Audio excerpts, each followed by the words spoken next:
Tesla realized that these numbers were much more powerful than the rest. And he used these numbers in everything that he did. He would only stay in hotel rooms divisible by 3, 6, and 9. He would, keep 18 napkins on his table, or crazy things like this. And this is how I've incorporated this code into my life, because I realized that, it was really important as far as manifestation. Like, I write 3 affirmations in the morning in the present tense, and I speak them 3 times each. So 3, 6, 9. I've been doing this for years. And ever since I started doing this, I started seeing my reality change. I absolutely just got to shout you out right here at the beginning, because I don't know if I would be where I am without you creating your content. I don't know if you know that, but you back way at the beginning on TikTok, okay?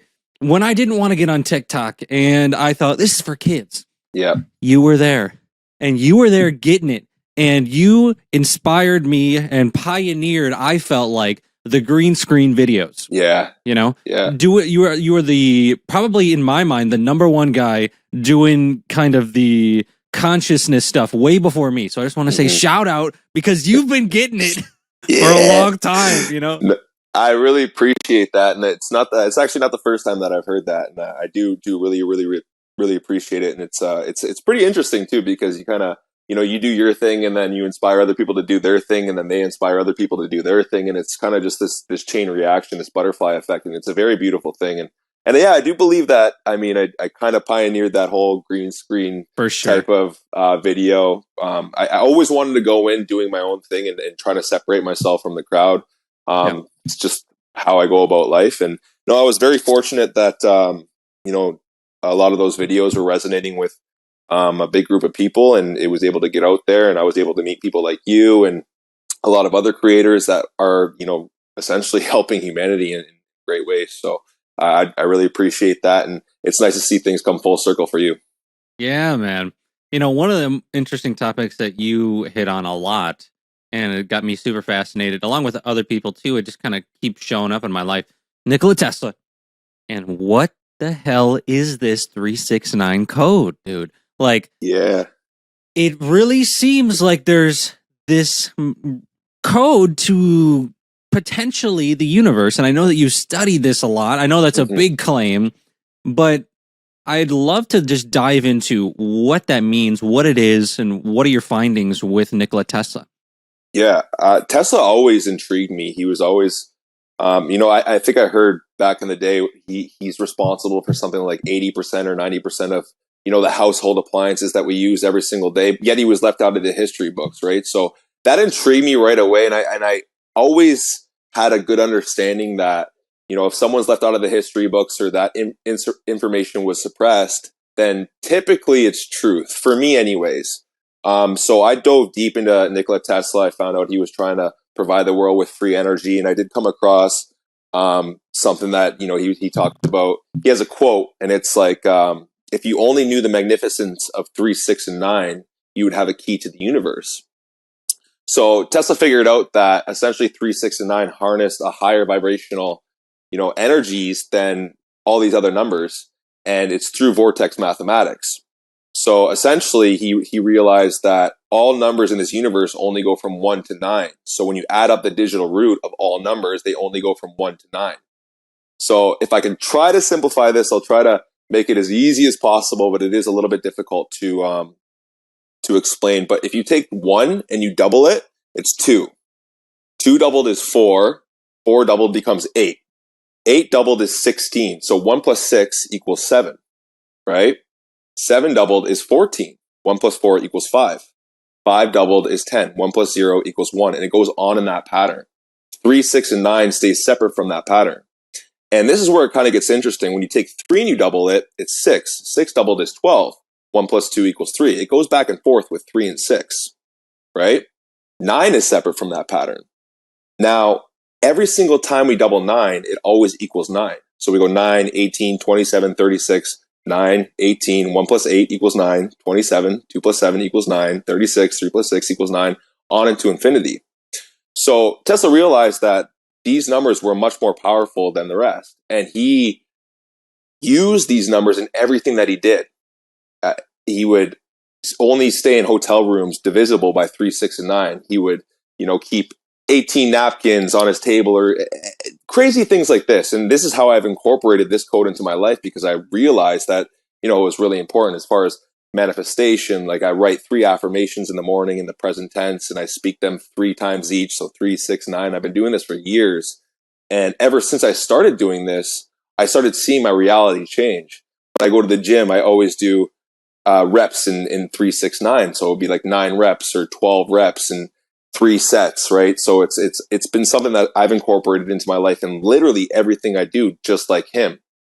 And I actually got a tattoo on me, my first tattoo right here. I don't know if you guys can see it, but the key part down here says 369, and then the top is the flower of life pattern. So he said, if you only knew the magnificence of 369, you'd have a key to the universe. So I put the key to the universe right here for my first tattoo, because that's how much I believe in these things and understand that it is very powerful. And I've been seeing numbers for my whole life. So it's something that I incorporated in my social media, like, Infinite Light 369, and that blew up. And so it's definitely very, very powerful when you one, understand these things, and then number 2, you incorporate them into your life in everything that you do.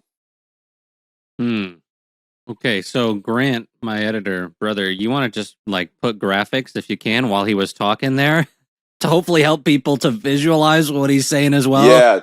There's if you look up vortex mathematics, you'll see that pattern there. Okay. And so now you're saying that it's helping you with manifestation. I think manifestation is a highly debated topic just in the world in general. And with the podcast, I'm trying to break out of just like the spiritual community and actually go more mainstream of like reaching a lot of people that may have or may have not heard of these topics. That way, I've never wanted the podcast to be like an echo chamber of the same ideas. Like, let's get new ideas. So, it's been around since The Secret, maybe before then. I'm sure it has in some form been around. I mean, maybe even, I'm talking mainstream level of like people hearing about the word. Now, it's probably been, and we can talk about this, there's probably evidence of it maybe in ancient cultures, maybe in ancient history and these things too. So what are your thoughts on just the topic of manifestation and what it means in 2022? Maybe what is actually some of the BS that's a part of the manifestation kind of community in 2022 going into 2023? I think that, it is pretty broad, and there's a lot of different ideas on the topic, and essentially it comes down to, thoughts become things. But I think it's a lot more complicated than that. And I think that's where, the BS kind of sets in, where it's just like, oh, you can just think about something and then it's going to happen. If you constantly think about it, it's going to happen. I believe that manifestation is more about becoming. It is becoming a very specific person in order to receive, what you want from the universe, what you're asking for is, your wish is my command type of thing. I believe that through the process of asking the universe for what you want, the universe doesn't necessarily give you what you want right away. It gives you challenges and obstacles to overcome in order to become that specific person that can receive those gifts, right? So it's more about becoming for me than just thinking things into reality. And I think that's a common misconception now. I think a lot of people are like, well, I want this, I want that, I want this, I want that. Well, when you say that you want things, you're automatically putting out the energetic vibration that you don't already have that specific thing, right? So you're starting to repel, that reality by saying that, oh, I want this. But you need to really become that. You need to think about, who are you when you have everything that you're asking for? What house do you live in? What car do you drive? What people do you hang out with? What books do you read? What wife do you have? Do you have kids? Everything. You need to think about these things in great detail and just start to incorporate these things into your life and become that person. Then you start to receive these gifts. And this is what I've noticed along my journey is when I was always, like, why is this not here yet? And what, like, why are these things happening to me? Because it seemed like, I'm putting out my intentions. I got vision boards. I'm writing everything down. And it seemed like all the opposite things that I wanted were happening to me. You know, all these challenges and failures and heartbreaks and all these things are happening. And I didn't understand why, you know, until, you know, now recently when I started manifesting things, it's like, oh, you know, I had to actually go through all these things in order to become a very specific person, in order to learn lessons and level up and all that stuff. And now I'm ready for, you know, the gifts I was asking for years ago. And now I'm asking for new gifts. So now I'm receiving new challenges. And that's just how it goes. And I truly believe that, you know, you never get what you want. You always get what you are. So, yeah. Okay, so I think there's something important in there, of course. Now, when you're saying that things might go backwards. Yeah. That's hard. And I'm sure you've experienced this too. Yeah. But it's like, I've seen that in my personal life so much. It's like you're living, and as you continue on, you're trying out and experimenting with this thought process of who you want to become, and you're trying to bring that into this reality. And I think you know, Neville Goddard kind of pioneered this with Joseph Murphy, subconscious mind, power to your subconscious mind. Mm-hmm. When we're talking about this, I think it's important to realize that, hey, you may not be the person in that moment. You might not feel like it. Let's go back here. You might not feel like the type of person who has these things. And then I think when people talk about manifestation, if we can kind of connect that specific disconnect to where you actually feel as if you are that in the present moment, I think that's one of the biggest keys. Because even if if people think the whole rest of manifestation is BS, just think about the tangibility of feeling as if you're the type of person who does the things, who makes the money, who, you know, that is going to change your actions. And when your actions change, again, if you think the rest is BS, then your reality is just going to change as a byproduct of how you feel, because you're going to do different things. And then that's going to cause different results. So I think that just in the tangible sense is absolutely valuable, just as for any human to realize that most humans go through this. If you were not an athlete and you want to be a collegiate athlete, you know, you've got to really feel as though you are that, or you're on your way to being that, and you're taking those actions. So, you know, you're absolutely and utterly correct, and that is the most difficult part about it. It's like, how do you feel and act? You know, let's just take money for example. How do you feel and act rich when you're indefinitely broke, when you have no money in the bank account? And this is where how I explain things and how I kind of got out of this jam, because I was feeling this for years, right? One thing that really helped me was the power of affirmations. Is speaking affirmations and writing affirmations and literally rewriting, you know, the subconscious mind, the wiring in the subconscious mind and the programming in the subconscious mind, starting to rewire that. And then because of that, now you start to feel that way. Then you start to attract that way. And when you and then little things start happening in your life. These little signs start happening that, you know, you're on the right path, and these synchronicities and all that stuff. And things start happening, or you start meeting people and you start getting put in the right situations, and, you know, your network becomes bigger. You start making some money and all that stuff. And it fuels the engine to continue going. And you're like, oh, this is powerful stuff. Right. But that is indefinitely the most difficult part about it, is when you are, when your reality says one thing, and you have to feel and become another thing. That is the most difficult part to get to, for sure. Yeah. 100%. Yeah. So we've hit on that part. Now, I think the next part really is about when you say attract, what is that field? Is it a field? What is it? What is the organizing principle that brings things to you? Like, what is that process? Because like I said, I think there's a lot of tangibility in just changing how you feel, because you're going to take different actions. But it seems to me, in all my research and in these many podcasts, I have had people that have said the same type deal. There's some sort of force, some sort of principle that they've described it in different ways that kind of is responding to you. So how do you see that when it comes to attracting things? I mean, you can call it energy, you can call it vibration, you can call it, you know, quantum physics, whatever you want to call it, right? Like, everything in the universe is vibration. We know this. Science has proven this, right? Nothing is at rest. Everything is moving. Even, the couch that you're sitting on, that mic that you're talking into, it is moving at a certain frequency, and that's including us. We are also moving at a certain frequency. So you have to think about your goals and the things that you want in life. They have a specific frequency. Everything has a specific frequency. So you need to become and tune into that frequency, whether it's through things like affirmations, meditation. That's how I describe it. It's like, we always talk about downloads too. Like the spiritual community likes to talk about downloads. And you think back to the Matrix, how you get like downloads from the mainframe. I think that all information is available and around us at all times. But different information has a different frequency, right? So when you're on a specific frequency, you can access specific information.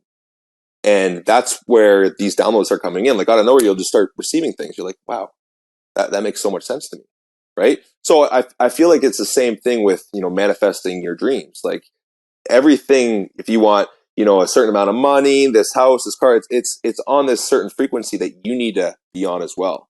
So that's kind of how I describe it. I've heard a lot of different things, from a lot of different people, but at the end of the day, everything is energy, frequency, and vibration. And that's exactly what Nikola Tesla said. And if you can figure that out, then you'll have some of the secrets of the universe. All right, we got to take a second to thank the sponsor of today's video. Guess who? It is me. I'm the sponsor. Yes. 10 Secrets of Awakening, my book. The secrets to self-realization, consciousness, life transformation, all in this book with over 200 5-star reviews on Amazon. You can check it out by getting it on ebook if you want. You can get it paperback. This book was created to try and link the science to spirituality, to life transformation. What are the things that will practically help you in your life while still exploring what could be, why things are the way they are, and the nature of reality. So check it out if you're into books. 10 Secrets of Awakening. Okay. So that brings up another question for me. When we think about the what you just described, I'm thinking about history. I'm thinking, well, what are the different ways that humans have tried to describe receiving from some source? Mm-hmm. And immediately, to me, I think of the word God. Yep. So where do you see how the word God fits into the universe? Does it? I think a lot of people, even like the Buddha, was hesitant about using the word God because there were so many preconceived notions about that word. And I very much understand that because I really feel like as though that's true in my experience. Whenever you mention that word, it's almost been very distorted, if that makes sense. Yeah, watered down for sure. Yeah. So what are your thoughts on that? How do you see God? That's a really good question. I believe that God is in everything. I don't believe that God is a very specific entity. I believe that God is consciousness. I believe God is the universe. God is energy. I believe that God is me and you. I believe that God is absolutely everything that we see, that we feel, that we hear. I think everything is one. I think that we are all a part of the same tree. We're just different branches. And we're all experiencing life in a different way. We all have our own perspectives, but at the same time, we are all the same source. That's what I truly believe in my heart. That's what I've experienced in my life. And I think that when you start to look at life like this, that's when you become just eternally happy and fulfilled, and understanding that, all is one, and that you should treat your neighbor like you would treat yourself, because we're all the same. We're all the same. We might move differently. We might think differently. We might have different perspectives and all that stuff. But internally, I believe that we're one and the same. And I believe that God is everything. Okay. So when you think about God, then I'm just curious, because for my own research, I have really been contemplating this thought. What do you think the difference is between, if I were to tell you God is bringing things to me, or the universe is bringing things to me? What do you think is the difference between the kind of feeling behind those two sentences? Yeah. I mean, for me, there is no difference. Like when I say like when you ask the universe for something, it's like you're asking God for something, but I just prefer to use the word universe because, like you said before, God has been very watered down or distorted and associated with certain figures like, Jesus Christ or Allah or whatever you want to call it, right? And I believe it's been very watered down. So when I use the term universe, I still refer to the universe as God, Mm-hmm. So that's what I believe. Okay, so Yeah. when we think about God and manifestation in the universe, I've listened to Billy Carson talk about this. Are you aware of Billy Carson? No. For Forbidden Knowledge? Yes, Billy Carson. Okay. Sorry. He's got multiple names. Yeah. He is very adamant about you should never ask. There should be no asking in the when you're communicating with the intelligence or with, I think he might also call it the universe. I'm not sure on the specific wording of what he says, but he's like, if you're praying and you're asking, you're doing it wrong. What do you think about that? I believe that as well. I do believe that as well. And actually, it's funny that you mentioned this because I heard this on a podcast yesterday. It was more of a religious sort of setting where it's like, when's the last time that you just stayed silent and you didn't pray and ask for, health for the family or ask for riches? Or when's the last time that you just stayed silent in your mind? And immediately when I hear this, I automatically think about meditation because I've been heavily into meditation for the last, 10 years, twice a day. And where I sit there and I don't ask. I just silence the mind and I become a receiver. Yeah. Right. I become a receiver. But there has been times in the past where I'm like, why? I'm asking that question. I'm asking, why don't I have this right now? Why is this not happening for me right now? Why are you putting me through this right now? Right. So there's been those times. And I think that through that process, when you do let go of those things and you just, again, become a receiver, work on yourself and work in the flow, I think things happen in a way more magical way, for sure. So I 100% understand where you're coming from and where he's coming from in that sense, for sure. Now that I said that, and in the way that I said that, I'm realizing that the context in which he said it, I need to add more. He also said that on top of you shouldn't ask, I should also say what he said you should do. He said that you should do, or the way to communicate is to command.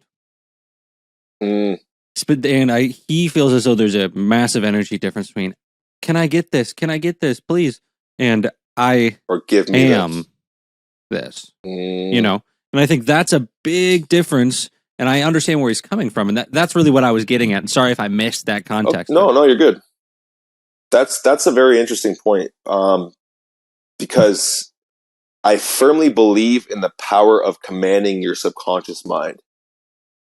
Perhaps commanding your subconscious mind is commanding God at the same time.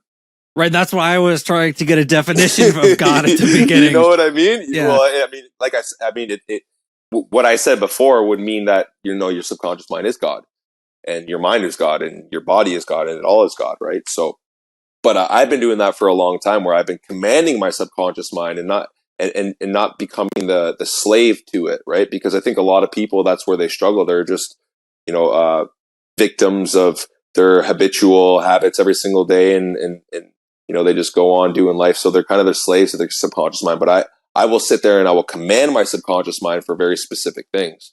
So I do believe that is very powerful, but I don't think that I've had intentions of just like, commanding the universe for X, Y, Z. Right. Yeah. So it's pretty interesting. I'm just curious. I'm not saying I agree with him, but I was just, he's a big figure. What are your thoughts? What are your thoughts? I understand what he's saying because there's like a begging energy.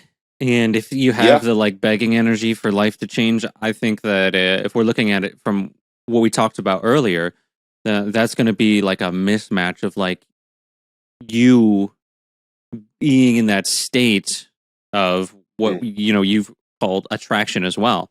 It's like that's going to be, there's a big difference between I am this is me, no matter what happens outside of me.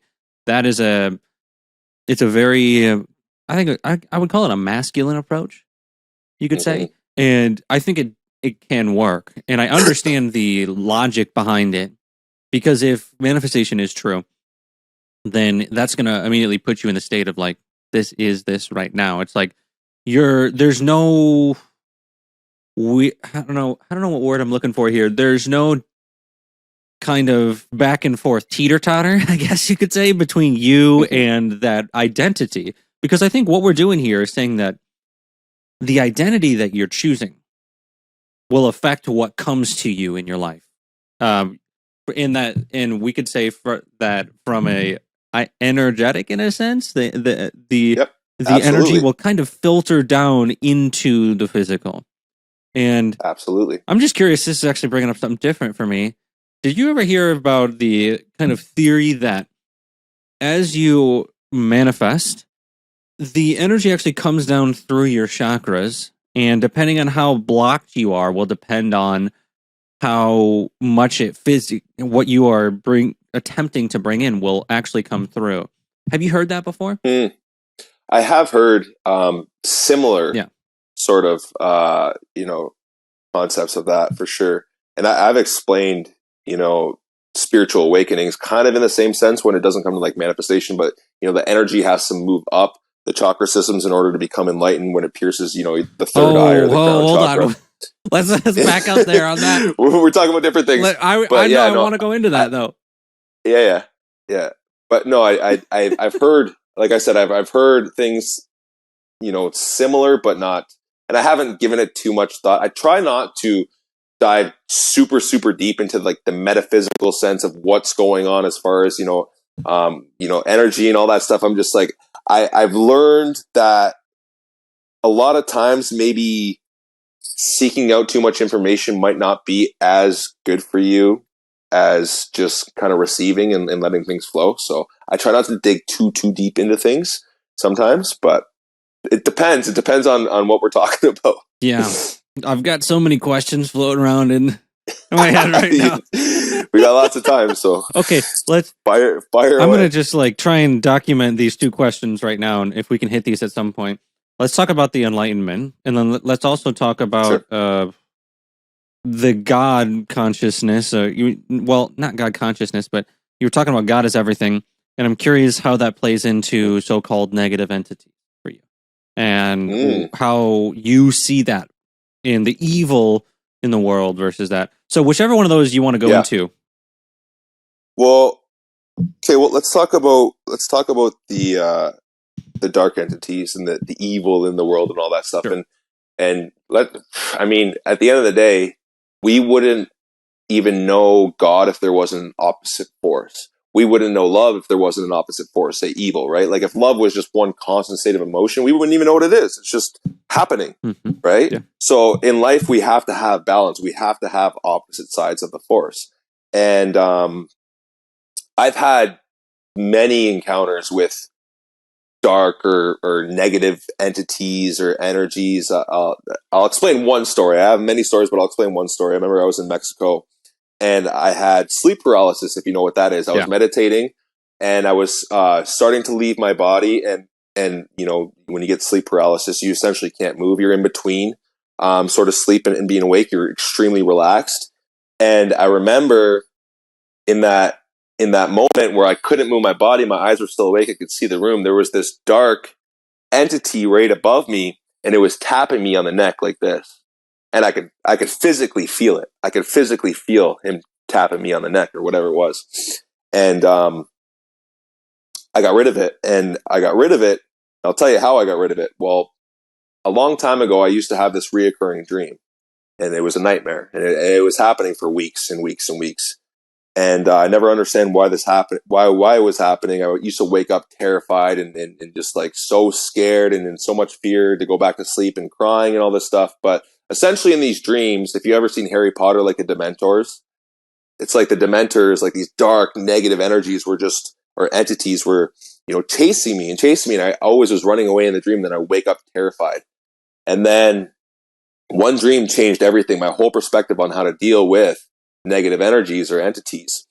So same sort of setting, these Dementors were chasing me. I remember I was by my parents' house running up the road, and out of nowhere, I just stopped and I said, "I love you." And as soon as I said, "I love you," they all stopped and died in their tracks immediately. Just as soon as I said those words, they stopped dead, done. And then I woke up bawling my eyes out, so relieved, just knowing that love was the answer. Love is the most powerful emotion there is. It resides at the highest spectrum of vibration, while evil, is on the opposite spectrum of vibration. It's quite literally the opposing force, right? So now, anytime that there's been negative entities or energies, or I feel that start to come around me, I just emanate love in the space, and it's gone every single time. Because if you feed them fear, they become more powerful. If you feed them love, you become more powerful, and then they will disappear because they can't be around that specific energy. So, pretty interesting stuff.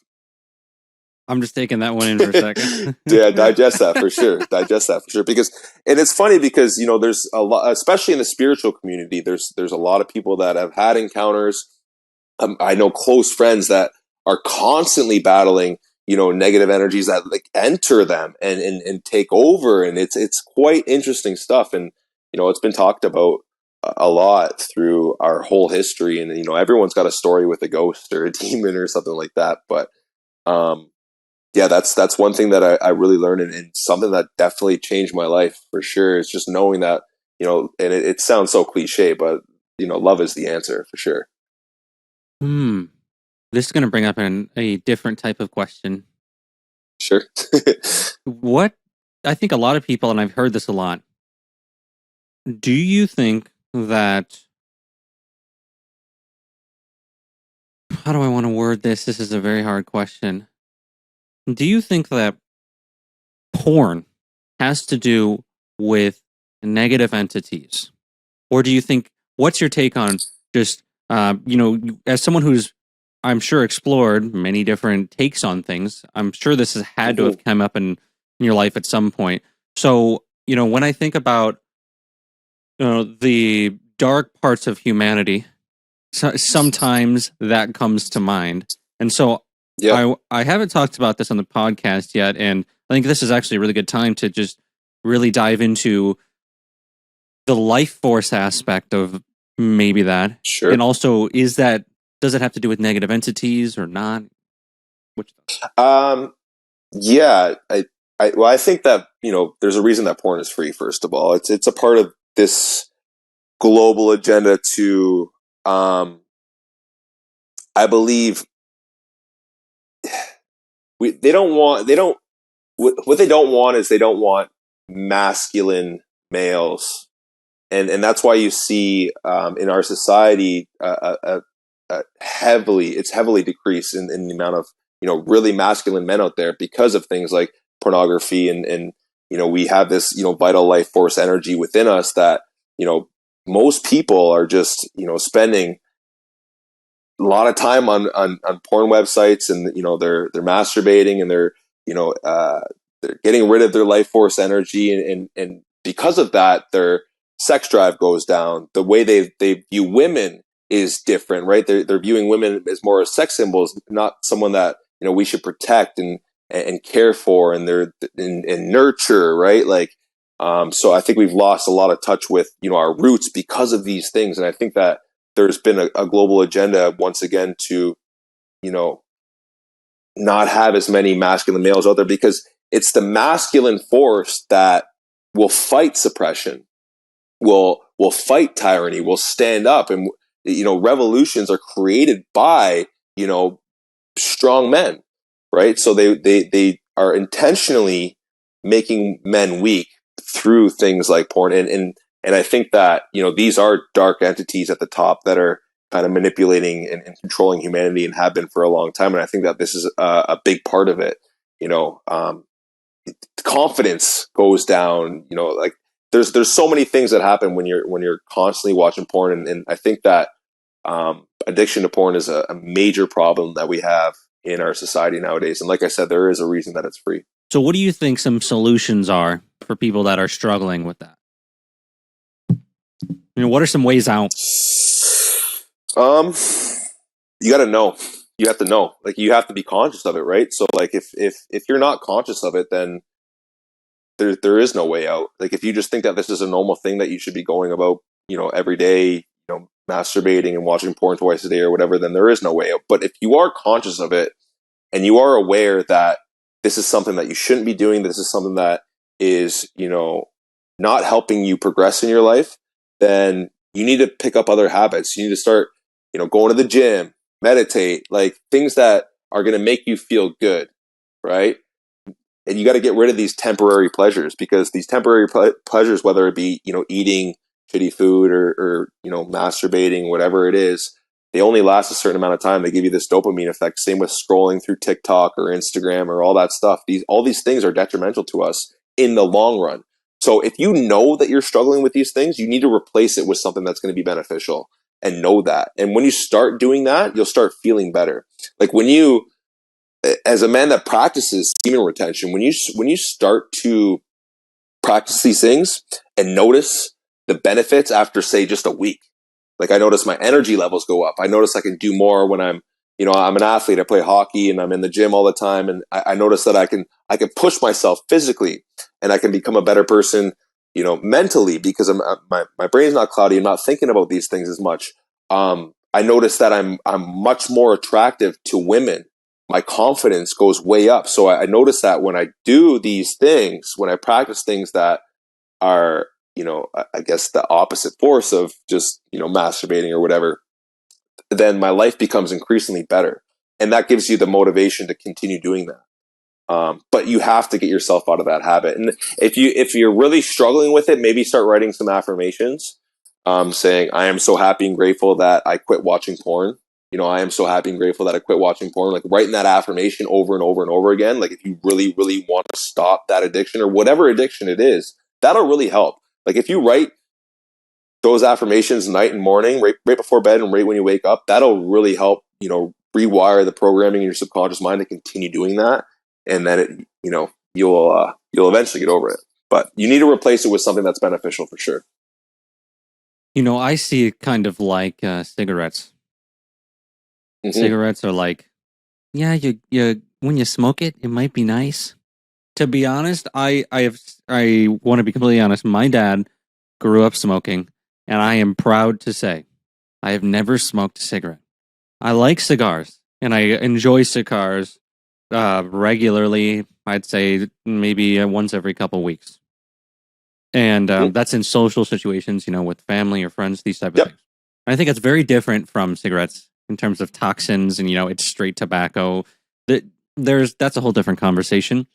But when we're talking about porn, I think cigarettes are very much like, that it's unhealthy in some respect. Yeah. And at least for energy levels. And I did want to say, I actually have studied some research on semen retention. And from my understanding, about a week after you don't have any sort of release, your testosterone levels skyrocket. But then after a while, they start to go back down to baseline. So there seems to be this up and then down. And so just in terms of research, there is some research to back up, at least in the short term. A week isn't really super short, I would say, but it does have some benefits. And I know there's other benefits we can talk about as well, which I think leads perfectly into back to the Enlightenment, right? And so I think there has been, and I've heard for years, and I've talked about, some people call it the Kundalini Energy. And I've heard, there's Bible codes that talk about the number of vertebrae and things like this and the energy going up. Now, to kind of preface what we're going to talk about a bit here, there seems to be some sort of energy that starts at the base of your spine. And you know what? Yes. I'm going to actually just completely give the floor to you. And I just want to hear you just go off about this because I'm curious. Yeah. It's interesting too, when we analyze, ancient cultures and societies, they always depicted the snake up the staff. And like you can look at any religion, in Christianity, all throughout ancient Egypt and all throughout our ancient past, you can see there's always reference to the dual snakes going up the staff. And that's exactly why they utilize it in, the American Medical Association. Almost every medical association in the world is the snake and the staff symbol. And no one realizes that is the symbol for a Kundalini awakening, because the Kundalini is that sacred energy, again, that you said rests dormant at the base of your spine and will start to move up your chakra systems in snake-like form as you start to cultivate something that we call equanimity, which is a peace within. So once we start to put our attention inwards and cut out the distractions in the exterior world, we meditate, we do things like yoga, breath work, all that stuff. We start to move that sacred energy up our spine. Now, when you look at ancient Egypt, they depicted the pharaohs with a snake piercing the third eye. This was a symbolism for an awakened being. Their Kundalini has reached their third eye and pierced their third eye, and then they become awakened. Well, what I've noticed in the research that I've done and what I've noticed on myself personally throughout my journey is we have these chakra systems, and all of these chakra systems are blocked by certain emotions. Your roots blocked by things like fear and greed and lust and all these things. So as that sacred energy starts to move up and cleanse these chakras, you start to bring these emotions to the surface. That's why, they always explain how the spiritual awakening is much like a roller coaster ride. And it really is, because some days you'll be feeling really high and some days you just get shot right to the bottom. And I believe that's why that's happening metaphysically within you is this energy is trying to cleanse these chakra systems, trying to open them up. And to do that, we need to purge certain emotions. This is the dark night of the soul, if you will, right? So, but when you get to a certain point where you're realizing what's happening within you metaphysically, you can see that, okay, these emotions are coming up for me to deal with, not for me to suppress. I got to sit with them. I got to understand them. I got to know where they're coming from. Like, I remember I just started getting angry. I'm like, why am I getting angry? Like, where is this coming from? Like, I never used to be like this. And these emotions and these fears and these worries are coming up and all this stuff. And I started realizing what was happening based on the research I was doing. And it took me a while. And that's how I explain this. But when you get to a certain point, where that energy does reach the crown chakra and the third eye, this is when you become enlightened. And they say that when it pierces the third eye and you open the third eye, that's the eye in which God sees. Mm. Yes. So that's when you become one with the creator, with consciousness, with source, with, whatever it is. And I did notice this too, is when that sort of happened for me, so many things in my life changed. I started realizing that I was one with everything. I started seeing these incredible synchronicities. I started putting pieces to the puzzle together from my past. And, I was born on, 9/19/1991, 37 minutes into my birthday, 11 days early, like all these things. And I'm just like thinking about all this stuff. I'm like, man, like this was all planned. This was all set up. This is all meant to be. Right. So it's very, very interesting. And I'm not saying that I'm enlightened. I think that enlightenment is another word that's been very, very watered down. I think that there's always things to learn. There's always growing to do. There's always, steps to take. You talk about it in your book where it's like kind of 2 steps forward and 1 step back. You can fall in consciousness. And I've seen that a few times in my life, where, I pick up habits that I got over in the past. Right. So I think it's always an ongoing battle and ongoing test with these things. I don't think that there is true enlightenment. I don't believe that. I think it's always something that we're striving towards. And maybe true enlightenment is when we become one with source again, but I don't believe that's something that we find in this lifetime or reality. Okay. I have many things here. Let's just start with, I want to go backwards in time here to the previous thing we talked about. Sure. And just say, I completely lost my train of thought mid-thought when I said it's like cigarettes. I remember what I was going to say now. For me, it's like cigarettes in the sense that there are things in life that at some point I have made non-negotiable. When I saw my dad smoking cigarettes and I knew how bad they were, I just decided in my mind, this is a boundary. Like, I can do other things, fine. But I think when we're talking about porn, that is one of those things that in my mind, there are certain times in your life where you're just going to decide, no matter what happens, this is a boundary. Because your mind will always find a way will absolutely try to convince you that, oh, it's okay right now. You're stressed enough. You need this right now. Yep. So there, in my experience, one of the most helpful solutions to someone who's struggling with that is to just decide, this is a non-negotiable thing. I'm not doing this. I will do anything else. I need my integrity. You know? Well, it's even when you have that non-negotiable, like I know exactly what you're saying, because I've put these things in place as well. But you do have that other side of yourself that that it's a dual life. Like there's always the Yep. opposing force, and it's the justification. Yep. You can do this because of whatever, or if I always talk about food. It's like, if you eat this, then you can do this tomorrow to kind of counterbalance it. And it's always this ongoing justification in your mind, and this battle between these two opposing forces, whether or not it's something you should do or something you shouldn't do. It's like, that it's not right for you, but then this other side is like telling you, well, you can just do this or start tomorrow or whatever, right? So it's It tough, is. I'm man. not It's saying it's easy. sure.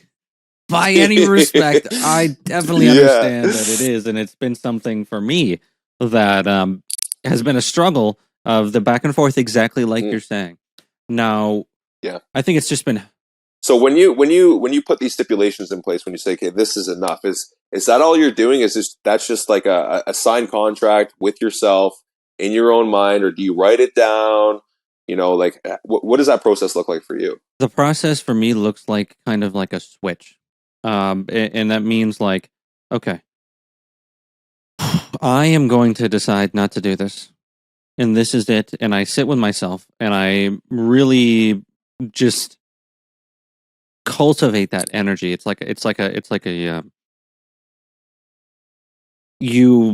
One thing that really helps me is I look myself in the mirror. I'm just like, why are you doing this? Why are you really doing this? And then I really start to dive deep. I'm doing this because in the past, I think a lot of people do that, because a lot of men do that, at least in my experience, who I've talked to, because it's something that will allow them to sleep. Just very simply, it gets them so tired, they're so wired from the day. It's a way to just be able to fall asleep. And then I'm like, well, you know what? If I'm not going to do this, I need to have something that will replace this. And for me, that might be Brian Scott's meditations on YouTube, throwing those affirmations on. He does have some really great. I've had Brian Scott on the podcast, Reality Revolution podcast. He has, and we talked about Law of One and many things. Now, he has fantastic subconscious mind stuff, and if I just put that on and I'm really feeling into that power, sometimes you need that courage. I'm moving more into like comedy and these other things too. And I think there's a place for that. And I also think there's a place where like you just got to dial it in with yourself. So that's an experience that I've had. But also I did want to say another solution that I have found very helpful as of recently is just in the mental fortitude arena, or you could say it's spiritual fortitude if you would like as well.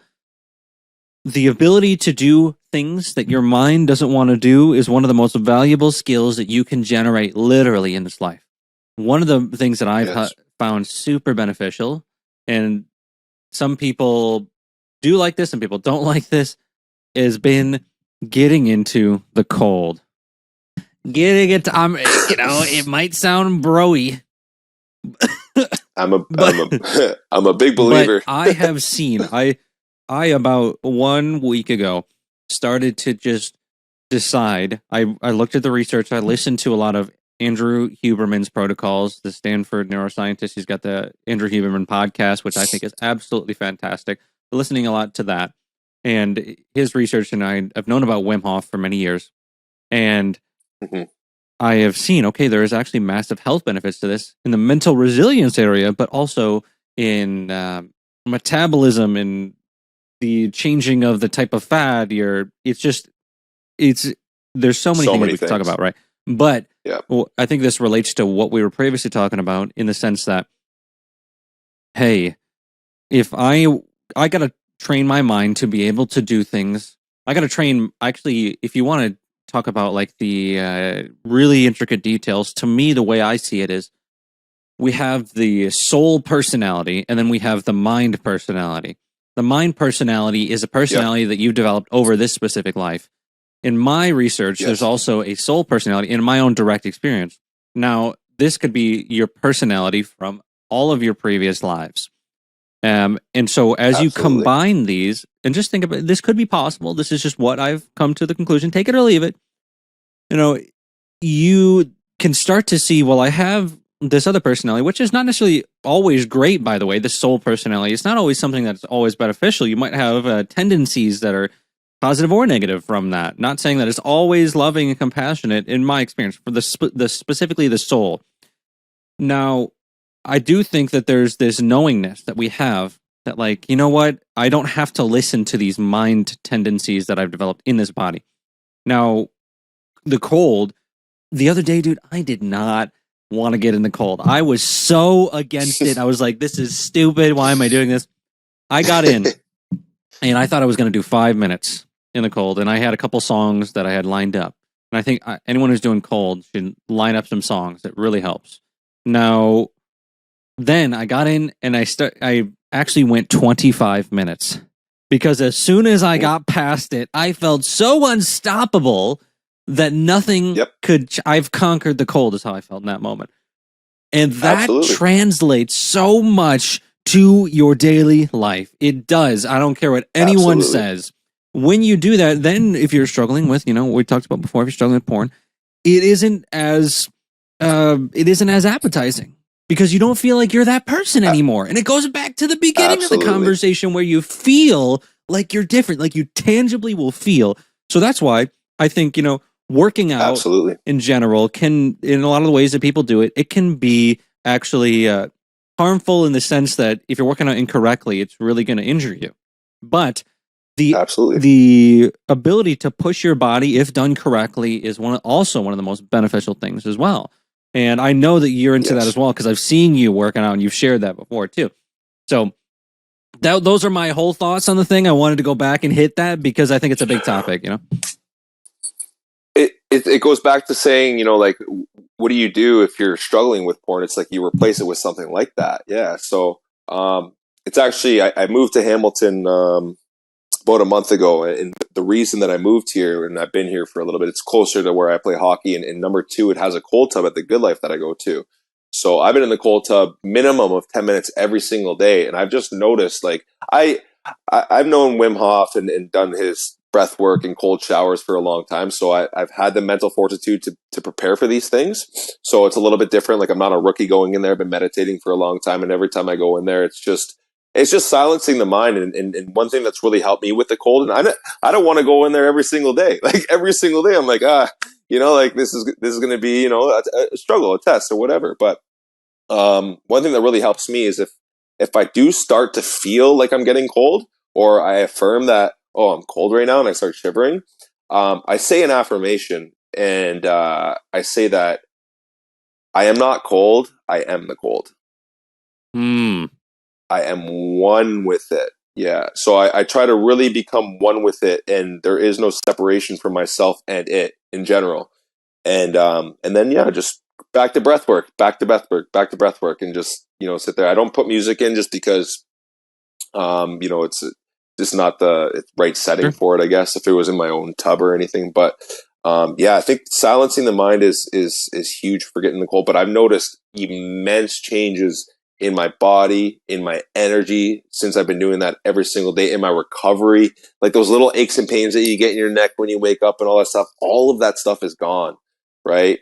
I play a very physical sport. I play hockey, and I log a lot of minutes. So I've played against a lot of good teams and being matched up against their best players. And, so I'm sore. I got bruises all over my body, and doing this every single day will massively, massively benefit anyone that does it.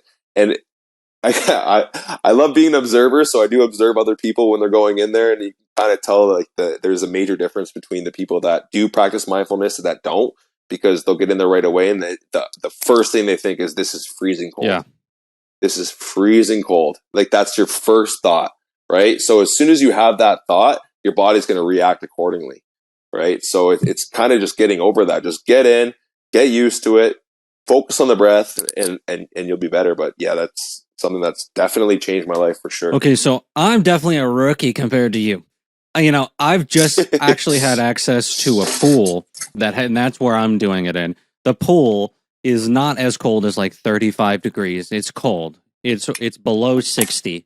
So it's, it's not incredibly cold, but it's something that I that's the cold plunge that I have access to. And from my understanding from the actual research on cold plunges, there was a study done in Scandinavia where they had people who were at a temperature, and I've studied this so that I could really understand. I think it's important for me when I'm doing things for my body and health, like what you want to understand it. So they had three different. This is the study, and shout out to Andrew Huberman for relaying this study to me.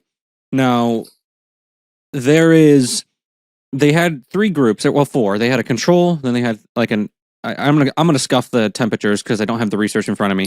But it was something along the lines of like 80-degree water, 70, and then like 57 degrees Fahrenheit. Now, the health benefits in terms of metabolism increase and all of the things, and I'm not going to go too deep into the study, and I will put a link in the description. Grant, if you could add the study in the description, that'd be fantastic.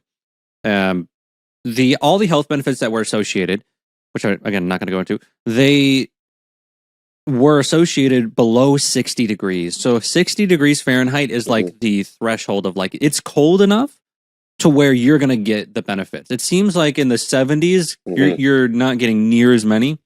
And exercising in the water is a whole different thing, and you burn more calories. But I've been really fascinated by the cold as of recently. So I've started like a week or two ago. I can't remember exactly, but I have seen massive increases. Now, for someone who is not a rookie, you've been doing it. Yeah, the cold tub that I get into is 5 degrees Fahrenheit or Celsius, right? What would that be? I'm like, it'd be frozen if it's Fahrenheit. So what is that in Celsius or Fahrenheit? Do you know off the top of your head? I'm not 100%, but I know 0 degrees is obviously freezing. But I'm not 100%. I think isn't it plus 32? It's 41 degrees Fahrenheit. Plus 41? Oh, yeah. So it's 5 equals 41. Yeah, it'd be 41. Okay. Yeah. So that's fucking cold, dude. Yeah, it's cold. It's pretty cold. I hope to get there at some point. It can be cold. It can be colder for sure. Yeah, if you have access to it, that's definitely a good practice to, I'm trying to get down. Like when I take it. Yeah, when I take like an ice bath, it's different. Like if you take it's almost freezing, right? It feels like almost knives on your skin.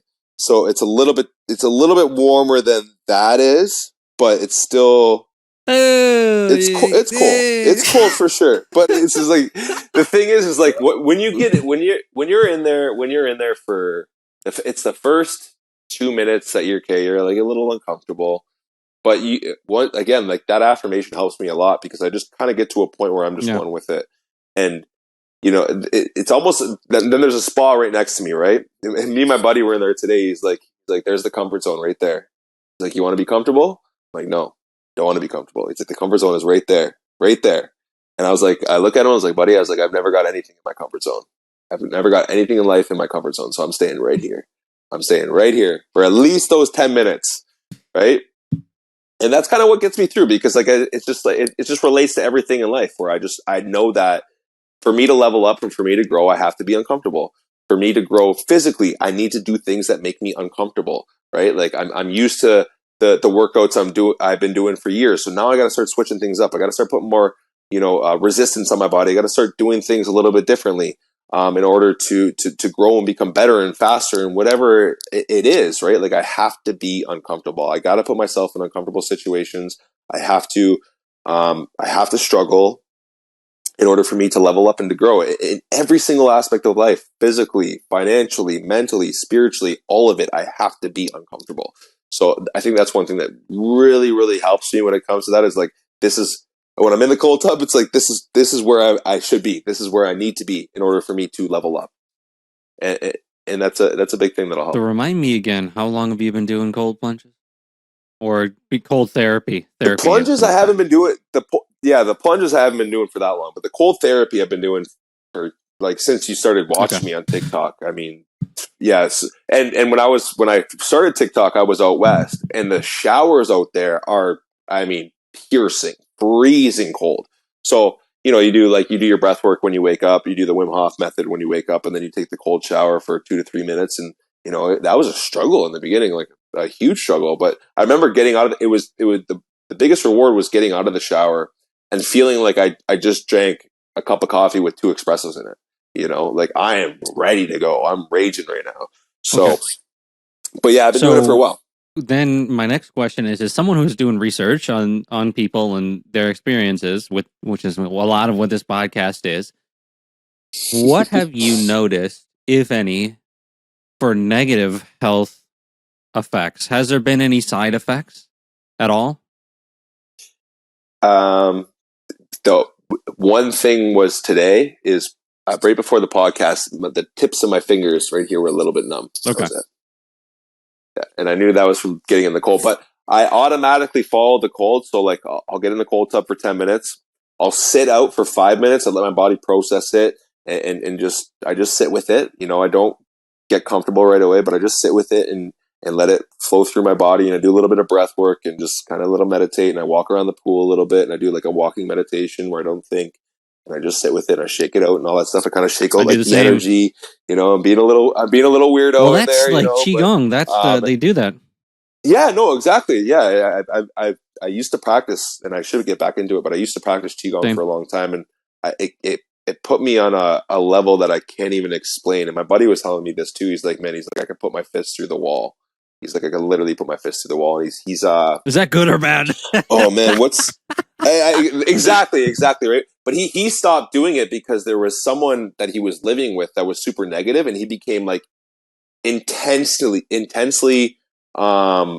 sensitive to energies, just like we are, but even on another level. But he has something called oh my god, what is the name for it? It's where you see colors based on sound. Yes, he's got that, and that amplified in increasing ways. And he's like, yeah, I can put my fist to the wall. So he gave me this book, and I started practicing it every single day, and yeah, it put me on levels.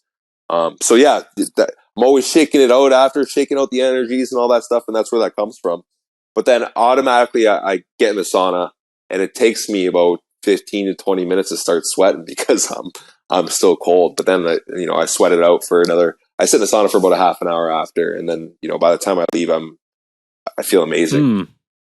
Like right now, I have so much energy. Like I could go run a marathon right now because I just came from like the cold and the sauna and the gym and all that stuff. Interesting. So, yeah. Now, I'm going to kind of just ask you a general question. You might have an answer for this. You might not. Sure. You've studied a lot of things. You've researched a lot of things. You've had a lot of direct experiences with just opening up to what could be. What is, and again, this is broad, but when you think about, man, this is the most wild research, the most wild, maybe it's an experience, or maybe it's like you've come across, like for me, Tesla and the 369, that was some of the most wild stuff that I've been contemplated. Yeah. Now, again, it could be research, it could be experiences. What are some of the most mind-blowing experience or things that you've discovered about the nature of kind of reality in general? Well, I mean, your podcast says it all, like the name of your podcast, like Universe the Game, is finding out that it's a game. I have a story for you, and you just kind of sparked this. And I had a dream the other night, and this was one of the most beautiful dreams I've ever had in my life. It kind of relates to, I had a psychedelic experience. I did LSD and it was completely random how this happened, but it was on 11/11 in 2018. And 2 + 8 + 1, when we go back to the Tesla and all that, is also 11. So, and you can add all those numbers up and it's 222. But yeah, and the stars came out and everything. But anyways, in this dream, I remember I was on psychedelics in the dream, and I was an observer of life, like watching like the whole chessboard. And it looked very gamey, just like it looks when you're on psychedelics. Like everything, like if you do mushrooms or LSD, and anyone that's listening to this probably knows, like when you look at someone, it looks very much like a game. It's like you're almost hacking into the game. So in this dream, I'm seeing the whole setting and everything, and the stars come out, and I met this just absolutely beautiful woman, and she had like these tattoos, and we ended up making love in the dream. And for some reason, like right after that happened, there was a chalkboard, and like there was like the amount of times that we've made love and the time that we made love. So it was like 37 times was like the amount, and the time was 936, the 369 code. And then I woke up immediately after that, and I was like, whoa, that was crazy. And then I grab my phone and it's 9:36 in the morning. Wow. Wild, like crazy synchronicity. But that's probably, and I wanted to explain this just because of the whole universe is the game type of thing, is what I've realized through psychedelic experiences, through dreams and everything, that I am quite literally in a game right now, playing the main character, and I can have whatever I want. I can level up my character, and I can put different things on my skin and all this stuff. And like it's a very, very interesting thing. And it definitely resonates with me like 100%. And also with you, obviously, because of the name of the podcast, right? So I think that's probably one of the craziest things to even think about, and probably something that's a little bit difficult for me now. When I do psychedelics, it's like it's almost too deep, it's almost too deep for me to think about, because you start to lose this concept Right. of reality. Yeah. Really. You start to really lose this grasp of reality and what reality, is for us. So I think that's the craziest thing that I've come across on this journey. Okay, sure. Now that you've had that experience, if you were to just describe how the game of the universe works, what do you think are some rules, maybe some principles? Are there rules? What is the structure?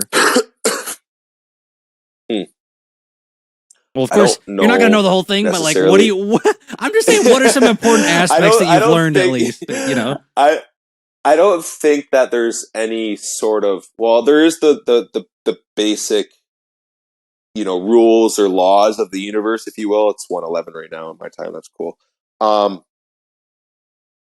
Yeah, you got your basic laws of the universe, the law of polarity, the law of vibration, the law of attraction, law of correspondence, like, the 7 hermetic principles. I think those naturally govern this game, and those are unchangeable and unfixable. As far as what you can do, I believe that you have the free will to do anything.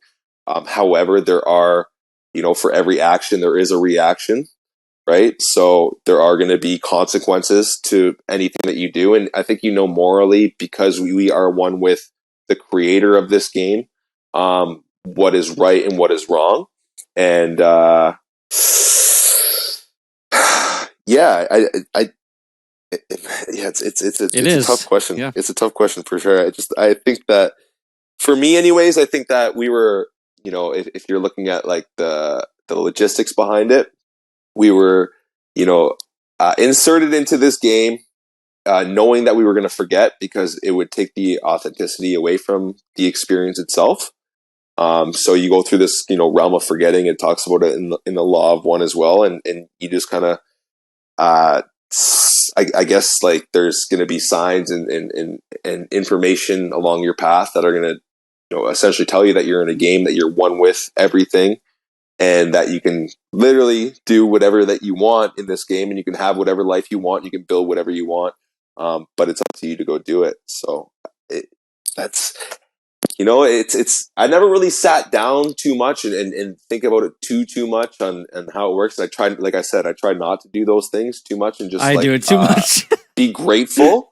Yeah. The thing is I have, and I think over the years and over the journey, I've learned to kind of let go of trying to think about it too much, because it can drive a man a little bit crazy, sure, to be honest. But you know what I mean? So for me, it's just about, and the thing with me is I all the dark things that I've seen and the dark things that I've went through, and sometimes, you get a little bit scared or whatever, and like the things that are happening above us and all that stuff. But what I've really come to understand and realize, and just based on so many profound and beautiful experiences that I've had, is that whatever is going on, whatever game we're in, it is 100% built for us to have the most beautiful, authentic, profound, synchronistic, just loving experience that, we possibly can. And that's what I've experienced. So instead of me trying to figure out exactly what it is, I just try to be just so grateful for it, and just so humbled to be a part of it, and to be living it, instead of trying to just figure it out all the time. Straight up. Oh, we made it, man. We made it. Because I've been actually really I ask most people that come on a question related to this. And you, I think, are one of the first people to respond in a way that is very resonant for me at times. And that is, if you look at the Dr. David Hawkins' work, which I've talked about the levels of, consciousness, and that he had that work. Yeah. If we were to look at the map, and I've studied his work for years, if you go to, you have, let's just break it down for a sec. You have all the lower ones, which we're not even going to talk about because it's not relevant right now. And then above 200, it's courage, neutrality, willingness, acceptance, logic, then love. What you're talking about is logic to love. It's the transition of, I want to know and understand the abstract ways that we can perceive the world to, you know what, we're just gonna sit back. Just let it flow. And the thing is that's it's in our nature to try to understand it too, right? So there's nothing wrong with that at all. Like and I've been in the same situation for years and years and years, and to this day, I'm still always thinking about it. I'm like, man, this is freaking crazy. Like this is nuts what we're in. But yeah, I think that it's much more important to just enjoy it and to be grateful for it and not get caught up too much in the details and the logistics behind it, because I think that maybe if you get caught up in those logistics and the details, then you forget to live in the moment and you know what I mean? So okay, so when you said, I've heard you say crazy multiple times, and so when you say crazy and that this world is nuts, what does that actually mean to you? When you're saying that, because that's broad, and I'm just curious, Yeah. Well, I just mean like based on, and I can't, it's hard for me to go into detail about the things that I've experienced and like these just profound, like just impossible things. And I'm sure that you've gone through the same things where you're just like floored, where it's just like, this is quite literally impossible. The only way that this is possible if it was absolutely and utterly built for me. If this was the plan, if everything was for me, that's the only way this is possible, right? And that's where I'm just like, man, I am just so, and I'm getting chills right now. This is crazy. I'm just so grateful for it, like infinitely just grateful for the whole experience, good and bad, because I know it's all a part of it, right? I'm just gonna kind of push back, just play devil's advocate. Sure. That word. Sure, of course. It's interesting that I say that word now after everything we talked about. But when you say that everything's happening for you, and again, this is not an attack, I'm just curious. Do you see that as an egocentric kind of way to view it? Or I'm thinking that because I think there's a slippery slope of like saying everything is happening kind of for me. But also, I think it's because I think it's important to add in everything is also happening for everyone else. For you. I think that's important because people can get lost in like you can see this in actually Kanye right now talking about I am God, and he said that for a while. And what do you think the kind of intricacies of that kind of thought process?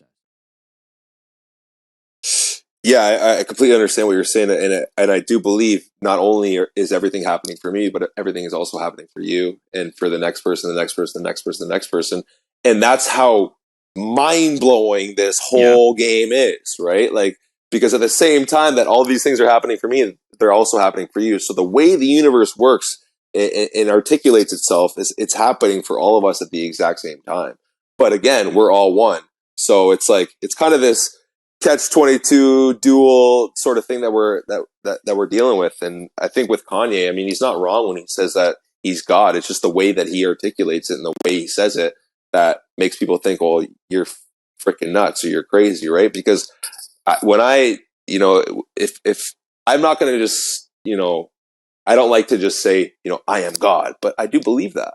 I am a piece of it, which means I am it. Like if God is this whole window, beside me that you can't see, and you're a piece of that window, you're a piece of that glass, God is the glass in general, you're still God.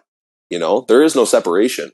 And I think that separation is the one thing that is plaguing humanity. It's we think that we're separate from a creator. Religions have got us to believe that, to put your faith externally from yourself, to pray to this external force, to this external God, and then maybe things will come. But when you truly and indefinitely realize that power that you're seeking has always been within you and within everyone else, that's when you start to take your own power back. That's when you start to realize, hey, I'm actually the creator or the co-creator of this reality. I can have and do whatever I want, right? Maybe not do, but I can have whatever I want. So I think that's a major disconnect that we have. But when you hear these things, automatically you think ego. You think that's coming from the ego. Yeah, that's true. Because here's why, in my opinion, there is a lot of people who have justified heinous things based on I am God. I am a messenger of God, and this is what God has told me to do. You know how many there's been millions of people. And I actually had this conversation. I don't usually respond to comments. I agree with you. Somebody commented on my video where I was talking, the last video I did, about Moon Knight, and how they said where you believe determines where you go. And of course, I knew that it was inevitable that I got someone from Christianity that was like, Jesus is the only way. And oh yeah, we deal with. I mean, that's just how that religion works. And I was raised in it, and I come actually from the inside of it, not the outside of it, because it's what I was raised in that process. Now, as you said that, though, it reminded me, I've actually been studying the Gospel of Thomas. Okay? Gospel of Thomas. Yep. And that's one of the books of the Bible that has been, I think has been kind of misconstrued. And so I actually have a verse that I just want to take a second to read. And it's a quote from Jesus, actually in the Gospel of Thomas. So kind of start to think of, well, I'm going to read this, and then I kind of want to go into like the thought process behind it. Okay. So, if your leader, this is a quote from Jesus again. If your leaders say to you, look, the kingdom is in heaven, then the birds of heaven will precede you. If they say to you, it is in the sea, then the fish will precede you. Rather, the kingdom is inside you, and it is outside you.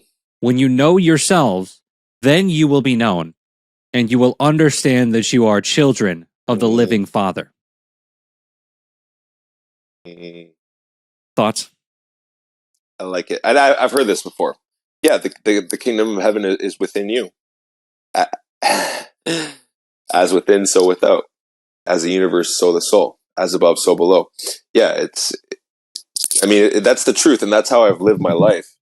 Same sort of setting. I grew up in a Catholic setting, in a Catholic family, and going to church and everything. And I remember praying, to this God, this Jesus, and praying for this and praying for that and praying for this, and I never ever felt a connection with God until I started going within, ever. And once I started going within, putting all of my attention within myself, then I started to see these crazy signs. And I remember the beginning of my journey when I first started meditating, I started seeing 1111 everywhere. And this happens to a lot of people. And I thought I was going crazy. I'm like, I was seeing this synchronicity everywhere in the craziest ways. I remember I woke up and dead of sleep, woke up and I roll over and I touched my phone, and it was 1:11 on October 11th with 11% of my battery. And I'm like, whoa, like that is, and I took a screenshot and I still have it to this day. I'm like, that is crazy. Like, this is wild. Like, what is going on?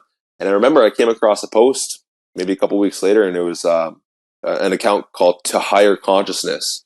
And it was 1111 ? Is it happening to you?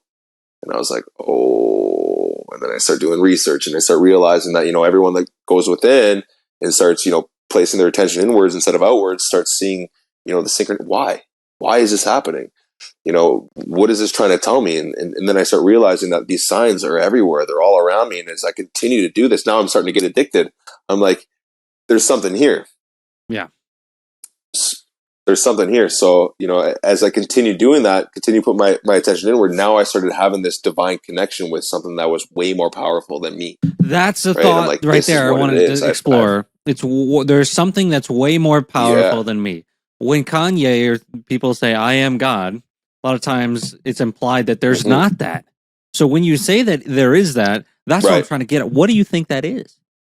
And is that an intelligence beyond? And I'm going to give you an explanation. Actually, I think it's just your your higher self. Like, I think it's it's the highest version of yourself, which you could call God, like that singularity, that one single point of consciousness. Because at this point, we fall back in consciousness, right? When we come back here, we fall back in consciousness, and then we start to elevate our consciousness towards that higher self, that highest self. So that highest self is always going to be, above you. That God figure. What do you is mean always when you say above? What do you mean? But at the same,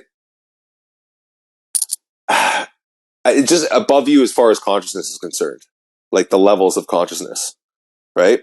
So I'm on a certain level of consciousness, while God is consciousness in general, right? Like, you know what I mean? It's kind of hard to explain, but I know when we come back to Earth, we fall in consciousness. We start to raise our consciousness through meditative practice, through breath work, through whatever it is, through experience, through psychedelics, profound synchronicities, all that stuff. We start to elevate our consciousness towards going back to the one, the whole. Do you think that's a point? So yeah, like, do you think that's a point? Pardon me, sorry?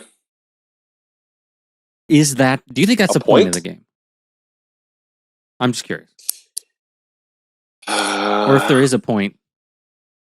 No, I think the point is to experience. I think the point is to experience, and definitely and understand what God is. Yeah. I think that's why God did what it did. And I hate when people, I don't like to say hate, but like, I don't like when people refer to God as he or him. I always refer to it as it, because I don't think that it can be like a gender thing. Like, how could it only be an indefinite him or an indefinite her when it's got to be dual, right? So I always say it, just kind of a little side note, but I think that the whole point of this game is to experience. That's it. So when you say it kind of implies an intelligence outside you, which is different from what you said earlier, with the all. Yeah. So that's what I'm trying to understand your thought process. Well, I know it's hard because it's paradoxes. Again, I mean, it's a paradox. It's a paradox, and like I said, as above, so below; as within, so without. As a universe, so the soul. So it is a paradox. At the same time that I am one with it, I am also separate from it. You know what I mean? It's like it's so tough to explain, like the way that my mind sort of articulates it. But it's.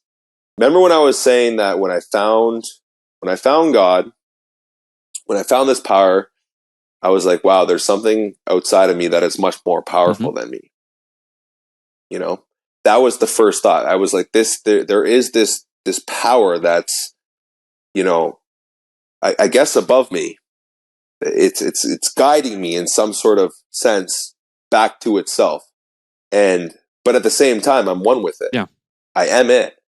Right. But as where I'm sitting right now, as far as my consciousness is concerned, it's up here and I'm here right now. So it's a tough thing to kind of explain and comprehend. And maybe I'm not. I'm just trying to understand you, but brother. Yeah. I'm just trying to understand how you think. No. Of course. To try to put it simply, I believe that, God is within each and every one of us, that we are all one with it. But I also believe that where we are right now, as far as our consciousness is concerned, isn't even close to, it's like information is abundant, right? Like information has no limits. Like the things that we know right now are a needle in the haystack compared to what's actually going on and what's out there. You know what I mean? It's like when we're talking about what is this game and like what are the logistics behind it and all this stuff, like we don't know that, but it does know that. It knows exactly what the fuck is going on, right? So that's the tough part. Oh, okay. What do you think? Throw it back at me. Let's go. Come on. I love to hear your thoughts, because the way you articulate your words and speak about these things is very intriguing to me. So for me, I see it as this. There is let's go back to Hermeticism and the Hermetic principles for a Yeah. kind of combination. If you're wondering kind of how I am reaching this thought process, in the Kybalion it talks, and also in the Law of One, they're very similar. I've always said, I've said recently, for like since I've known about Hermeticism and I actually looked at the Kybalion, that the Law of One is just the Kybalion and Hermeticism with extra steps. Yeah. The Kybalion, I think I had to read that book 3 or 4 times in order to like fully try to grasp some of those concepts, because it is a little bit of a difficult thing to understand. So I see them as very similar, and it's, whether Law of One was channeled, I've had this conversation plenty of times. If it wasn't, somebody from Hermeticism probably wrote it, because they're very, very, very similar. Now, they both have this explanation of the universe that it's a thought. The universe is a thought, okay? Yes. Everything is mental. This is something that has come up in both books. And so I've seen it multiple places, and I'm really contemplating, well, how would that work? It's as though if we see in traditions such as Taoism that there's the Tao, and there's the formless Tao, and then there's the Tao of 10,000 things. I might be paraphrasing, but it's very similar to that. And so if there's this formless essence that is the fundamental building block of everything, we could say that that's consciousness. It seems as though many different, at least this is what I'm saying, and I've seen other traditions say kind of the same thing, especially non-dual traditions around the world have said that the fundamental thing that is within everything is actually this awareness, and a lot of times they call it the I am. Right? The I am presence. There's this presence within, and you might have heard Adyashanti or Muji or non-dual kind of these self-realized beings, even in modern day, saying these, and they've been said before. Now, well, how does that work then? It would almost be like this to me. There's this awareness. There's this I am, and the I am is it literally just is. Now, in the Law of One, it also says that one of the first things to ever happen that is known is that infinity became aware of itself. Okay, now we're going to get into word salads to try and get an explanation here, but and I know that this is very word salady, but I think it's important to kind of understand.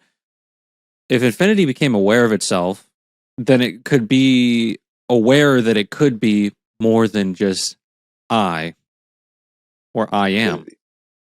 And so if you could imagine that I could think it was other things, and then those things, bring it back to the beginning of this podcast, thoughts become things.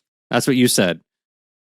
If maybe we can contemplate that is the core principle of this universe, then the thought of the formless I am would be a thing that could become intelligent in itself. The thought could become intelligent.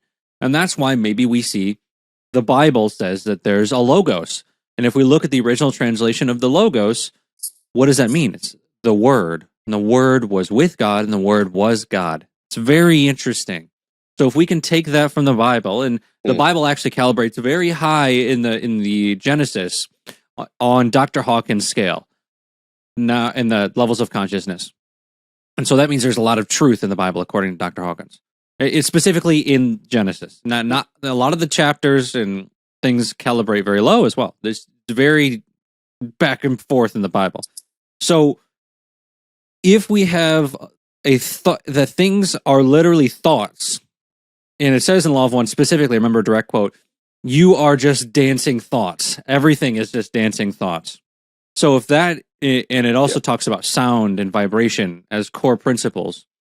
So if we could create, or if the I am could create manyness through thinking it, it's like, well, then the universe itself might actually be an intelligent thought that was able to then delegate authority to other things, such as the galaxy. And then moving on down, the solar system. Maybe these things have intelligence to them, and they themselves are entities of some sort. Now, how that would work would be maybe a combination of different things. And you could say that we humans are as one an intelligence of Earth. And maybe we are how the Earth is able to understand itself. Maybe that's what humans are. You know, if we go back to law, and I'm not saying it's ultimate truth either, they give us the principle or the thought that maybe they are from the planet Venus. I know this is really out there, but let's think about this. They are the collective intelligence of the planet Venus. And again, I'm not saying that's true, but the just the thought that that could be something that maybe that's the way things work. That's actually really intriguing to think that the intelligence moves on. In a whole planet can have an intelligence. Then it makes me think about maybe the universe has its own intelligence and each galaxy has its own intelligence as well. Yep. It all fundamental comes together. Of course. So when we say things like how does the universe work? What is going on? Which I think is kind of your original question to me. What is this? What is going on here? It's like the connection between me and what we can call God is that it is I am. It is unity in itself. Unity in itself means that it is the all. It's what they call it in Hermeticism. That they literally use the word the all, and I think that's important. And so, I actually, in my own studies, have come to the conclusion that the universe itself is intelligent enough that there does not need to be a God that decides everything for everyone, and rather it has a mechanism to decide what happens that is not personal to that person. Now, we could say that there might be some tweaking to the so-called higher self might go into that, where there might be a personified higher self, so to speak, that is like you, that is outside the game of life. That might be the thing that kind of guides you, like you might have, in the hero's journey, in many movies, there's a guide of some sort. You know, the Morpheus, for example. We could say that there's like a kind of Morpheus guiding you. But when I'm saying the all, I'm saying that there is the principle of electromagnetism in our universe. We know that these forces are at work, and that maybe the Eastern philosophies got it right when they said karma. When they said that there's an echo, 100%. There's some sort of feedback mechanism that determines what happens to you, and maybe that is in response to what you're doing, and maybe it's not. Maybe there's also determined events that happen to you that you choose outside of this game. So I'm not saying it's kind of right. So I'm saying that there might be a algorithm you could think of in modern day terms.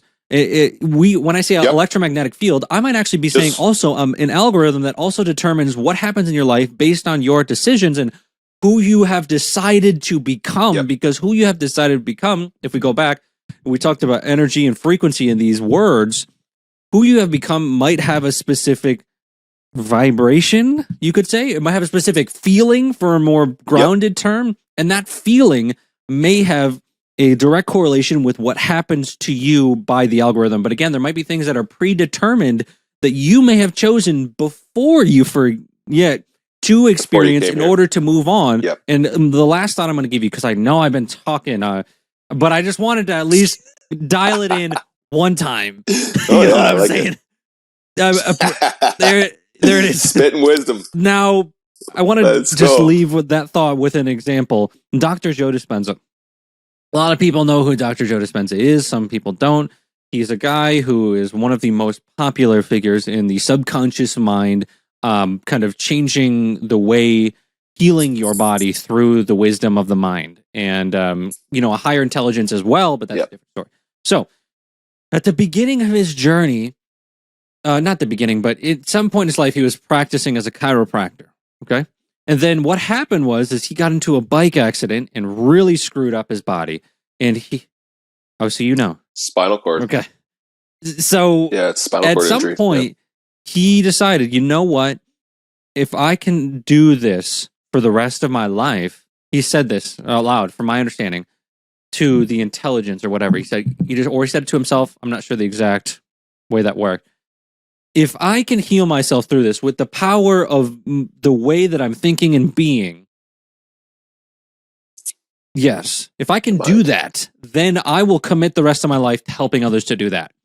Now, he did it, and it happened, and he's doing it, and he's helping the world on a massive scale. So then my question, when I think about things like that, where it's huge events that seem traumatic, and it's like, why did that happen to him? What did he do to deserve that?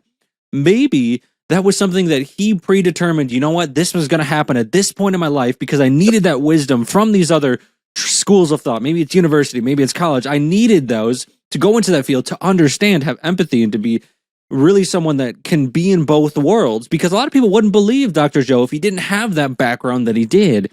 So it's like, maybe there's something that you chose that you don't remember. You may not ever find out. You may not figure it out.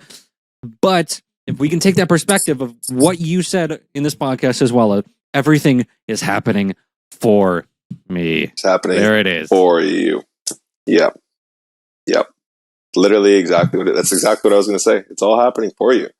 And everything that you just said, it resonates for sure. Like it definitely resonates. I believe that, we do have this set of predetermined things that are going to happen to us before we come here. Maybe we choose our parents. Maybe we choose, the upbringing that we're in, all these things. And you hear about this a lot during this, spiritual journey. And a lot of creators talk about the same thing, where it's like, maybe we signed this soul contract where we're going to have to go through X, Y, Z, maybe that we didn't learn in past lives or past games that we played or whatever. Right. And we got to go through these things because they're going to make us who we're meant to be or who we want to be, or that character that we choose. Like, when you're in the beginning of the video game, you get to choose your character, you get to choose, what you want to do and all that stuff. It's like, okay, I want this. I want to be Sheldon in this life. I want to have this type of body. I want to be around this type of people. I want to have this house and blah, blah, blah. And this is the end goal and all this stuff. It's like, okay, well, you're going to have to deal with X, Y, Z and blah, blah, blah. Is that okay? Yeah. Sign here, inserted. You're forgetting. Boop. All the numbers going on the screen. Matrix coming in. Like, you know what I mean? So it's very interesting. And again, it goes back to where I'm just like, forget trying to figure out what the hell is going on and just live my. It's needed, man. Sometimes it's just like, all right. I think there's a good balance. Yeah, man. You don't have to take a step back. Either. You don't have to decide, I'm going to figure it all out. You don't have to decide, I'm just going to let it all. I think that in the middle, that's 100%. Honestly, the spiritual 100%. Community is missing.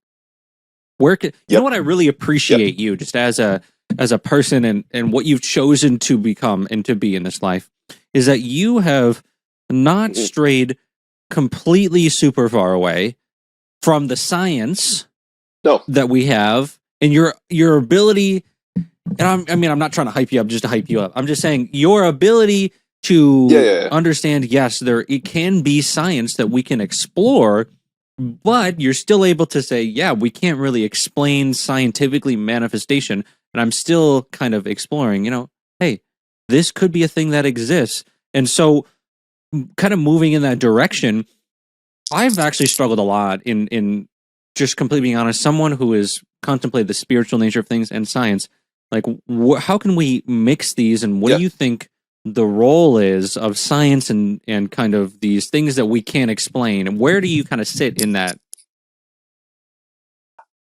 Again, I don't think that we're meant to know everything. I believe that there's some things that have to be determined by faith. And by faith alone. I believe that's a big aspect of this game is to have faith in what you truly believe in without having something to scientifically back it or have this straight proof. I think that life is about faith. It's about jumping into the unknown, not knowing what's on the other side. I believe that you always will get rewarded. And this is one thing that I've learned in my journey, my path, is every time that I've decided to jump, not knowing what's on the other side, not just jumping into the unknown, and jumping into that dark abyss and then realizing that I'm falling onto like a feather bed. You know what I mean? That I'm falling into the hands of the universe or God or whatever you want to call it. It's like, I got you. I'm glad that you took that leap of faith, that you believed in yourself, that you believed in what you speak about, because it's one thing. And I see this with a lot of people, a lot of creators or whatever, like they'll talk the talk, but they don't Facts. necessarily walk the walk, right? Right? So you see that a lot, where it's like, for me, I like speaking about things that I have a direct experience with, right? Things that I've done in my life, and those are the things that I talk about: grounding and sun gazing. These things I practice every single day, right? Like, I don't like talking about things that I don't necessarily have a direct experience with. So I believe that we have to have this. We have to have this blind faith, because that's what we're supposed to trust in, this higher power. We're supposed to trust in this universe. We're supposed to trust in ourselves. And if we need this evidence in every aspect of our life, then we don't have faith. We don't have faith in it. If we're always looking for an answer, then you don't have faith that it's gonna work out. And to push right? back, I feel as though blind faith a lot of times has led to many atrocities in the world. Blind faith in certain figures during certain world wars, and many people have said But along that might not be in our history that, if you have faith, it will work out. And so that word is very, interesting to me, and I'd love to dive deep into that, But is it blind faith for when a certain institution tells you to believe in a certain a certain in person? Is that blind faith? It depends on what you mean by belief. But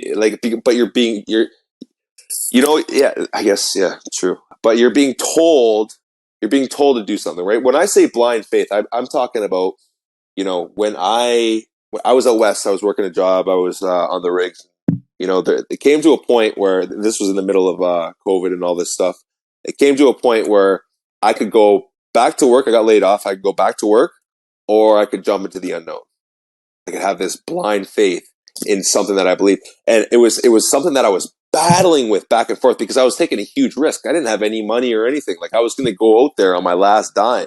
At the time I had a couple 100,000 followers on TikTok, but I didn't have any financials coming in. Nothing was going on, right? So there was this huge question mark in my head. So when I talk about blind faith, I'm talking about taking that risk in yourself. I'm not necessarily talking about believing in, like, authority. Yeah, because I think you're very against that from everything I've seen about your work. 100%. 100%. I think that the power is within yourself, and it's not within anything else. But I do, maybe blind faith isn't the right word for what I'm talking about. I'm talking about, like, jumping into the unknown, getting out of the comfort zone, like, making the leap of faith. Maybe the leap of faith is different than having blind faith. Yeah. So, like, when I take that leap of faith, not knowing what's going to happen, I realize that, I get rewarded for it every single time. And now every single time that I'm always faced with a decision, I'm so happy that I went through this, because I know that there's been so many crossroads in my life where it's like, now it's the time that I have to take this leap of faith. And now I just jump without any hesitation, because I know it's what's going to elevate me, reward me, help me grow, help me meet new people, help me network, help me help people. Like, it's amazing stuff. But yeah, having blind faith in things that, like, if you watch the news and you're just absorbing, what CNN's telling you, anything on the television, any of them, anything, you watching anything, you're right. That's having blind faith, and I think that is very dangerous and destructive to humanity. And I believe that, I think that one thing that we are lacking so much is the fact that, people will absorb information and take it as fact, instead of going out and actually seeing that the information that's being absorbed is 100% one-sided. The other side of the argument isn't being, portrayed in front of you. It's actually being deleted. It's actually being suppressed. It's actually being shadow banned, whatever you want to call it, right? And they're only articulating this one side, and that fits their agenda, and that's what you're believing. But you won't actually, go out and do your own research and draw your own conclusions based on your personal experience in life. Rax, dude, this actually, I want to point out, this happens in the spiritual community too.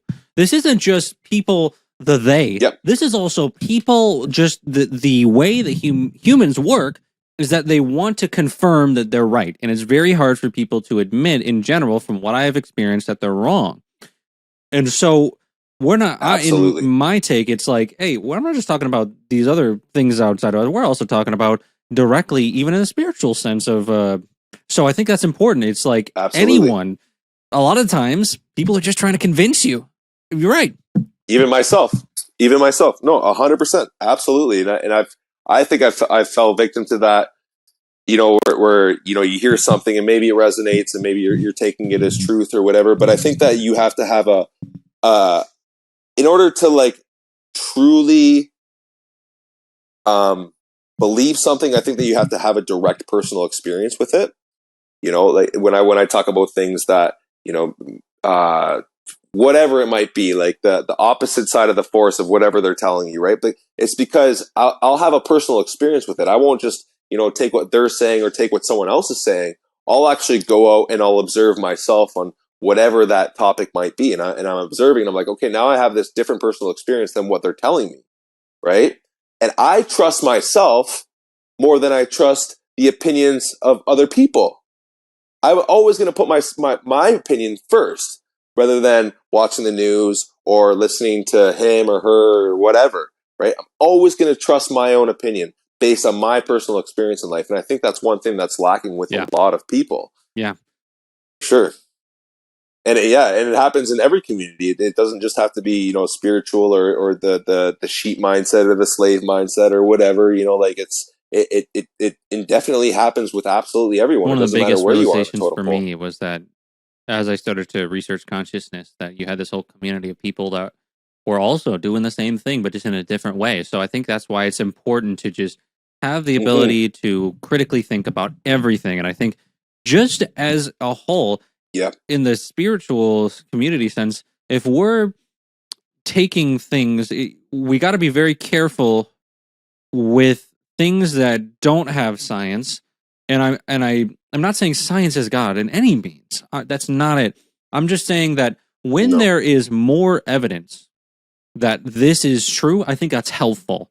Now, but when we're stepping outside the domain, like you said, not everything has to be proven. When we're stepping outside of that, we are very susceptible of like, people don't need evidence to believe in things. That's the whole culture of the spiritual community a lot of the times, because I think it's just a complete negation of all other institutions and universities. And I think that in some respect is needed. But I do think I'm like on this coming home journey of like, it's not like saying it's home in any means, but like just metaphorically, like I'm kind of like boomeranging back, and I'm like, there is value in things that we can prove. Like I did a whole video on chakras and how there is scientific evidence. Chakras are real, even though it seems esoteric, I was just gonna say this. I was like, I didn't actually know if there was scientific evidence of the chakras. So we were talking about, the Kundalini awakening earlier and the sacred energy moving up our spine and all that stuff. I was like, is there actually scientific evidence for this, or is this just something that we just generally know? Because that's something that, it's been talked about throughout our ancient past or ancient history, and you can see it in the scriptures and in iconography and all that stuff, right? It's been written, right? But is there physical scientific evidence behind, the Kundalini energy and the Kundalini awakening and then cleansing? And I'm talking about this, and they're cleansing your chakras, and you have these, like I said myself, like, it's the lower chakra is blocked by fear and greed and lust, and like, where is the scientific evidence? You just revolutionized this podcast in so many ways, dude. I can't even begin to tell you what you just sparked in me. I just had the biggest epiphany in my life, and it felt like pure fuck yeah. And it was the idea of, like I said previously in this podcast, I've been listening to a lot of Andrew Huberman and the neuroscience, because I'm also kind of coming home. For those that don't know, I have a kinesiology background. I went to school for kinesiology and the study of human body. I was very into weightlifting and bodybuilding and this type of thing in my early years. Now I'm starting to come back to like because I'm realizing, like, right now I probably weigh, honestly, 15 pounds more than I would like to. And I'm starting to come back to realizing, if my body isn't, I really want to reach my potential with my body. And he seems like one of the most valuable resources on the internet when it comes to podcasts for health and what is the science behind it. now, and I'm mentioning him again because you just sparked well, I don't know if this is true. And I'm like, one of the most popular, what he does in his podcast is he has certain days in podcasts where it will be just directly, and I got to put him in the description now. So Andrew Huberman, we're going to put him in the show notes so you can check out his podcast and everything he does. But he has podcasts where he sits down for an hour and goes over all the research of a certain topic. We gotta have podcasts where I do that. That's like a whole dude. It's just like my brain. I am so hyped. So I just wanted to say thank you, bro, because that's a whole Let's key. go. I feel like You're this is welcome, the moment in the podcast where I've come to it in real time. You know that. Oh man, I want to do those too. So Epiphany. Moving forward, I might have whole podcasts that are dedicated to what is the research on the chakras, what is the research on the Kundalini, where does it show up? Oh my god! So I'm sorry, I'm just having a moment right now. Yeah, bring on. No, that's awesome, because I mean that gives you a lot of content too. You bring up experts for that specific topic, and you can literally sit there for an hour and talk about like the evidence behind chakras and your Kundalini energy, and maybe even get into like is it the root chakra that's being blocked by this like, so it's interesting for sure. But yeah, I mean I've never come across the research. This is the thing with me too, is like you're more of a research in-depth guy, and for me, I've done most of my things based on experience. Like there's research to be done with things like grounding. Like they have the earthing documentary, the earthing movie, or whatever, where they did all of this research based on just putting your bare feet on the ground, and how as soon as you put your bare feet on the ground, your body instantly saturates with electrons. It's so fast that you can't even measure it. The electrons will coat the red blood cells, repelling each other. Then it's easier for the heart to pump blood. The blood viscosity goes down. Blood pressure goes down. All sorts of cardiovascular issues get resolved. This is all proven through science, right? So these are the things that I've seen. But things like sun gazing, mainstream media will never, promote scientific evidence for sun gazing, because they know that's why they block out the sun. Not get too conspiracy theorist on you and all that stuff, but they've been doing that because they know it's elevating consciousness. They know that the sun is the giver of all life. And since I started sun gazing, it started putting me on different levels. So I've always done things to have a direct experience with it. Meditation is a great example. But now we have loads and loads and loads of scientific evidence for the benefits of meditation, how it's raising your consciousness, and it's doing things in your mind that we can't even begin to try to comprehend unless there is scientific evidence behind it. But based on me doing these things, I know it's benefiting me. I know it's benefiting me because it's improving my everyday life, right? Dude, so very interesting stuff. Let's go. Interesting stuff. Let's go. You're reading my mind, dude. I was gonna ask you. I'm like, I got 2 more questions for you, and it was literally about grounding and sun cases. So yeah. Well, yeah. Back to grounding. Like I was saying, I mean, a bunch of things happen as far as cardiovascular when we put our feet on the ground. Your body instantly saturates with electrons. Like I was saying, coats of red blood cells, blood viscosity down, blood pressure down. Heart is way easier to pump blood because your blood becomes essentially thinner, because the red blood cells repel each other because of the electrons in your body. But the biggest thing with grounding is, and they've done thousands of studies on this, is it relieves inflammation in the body. And inflammation is at the root of most diseases. Like it is the root of most diseases that happen in the body. It starts with inflammation. So just by putting your feet on the ground, it reduces inflammation. All sorts of cardiovascular issues, they get resolved, and it balances cortisol levels, which is directly related to stress. Your sleep cycles increase. So there's so many benefits of just putting your feet on the ground. And it's like, think about like all the electricity that we use, everything that we use, every wire that you see that's connected in your house, it all works the most efficiently by being grounded into the earth. So why would we be any different? We are electrical beings.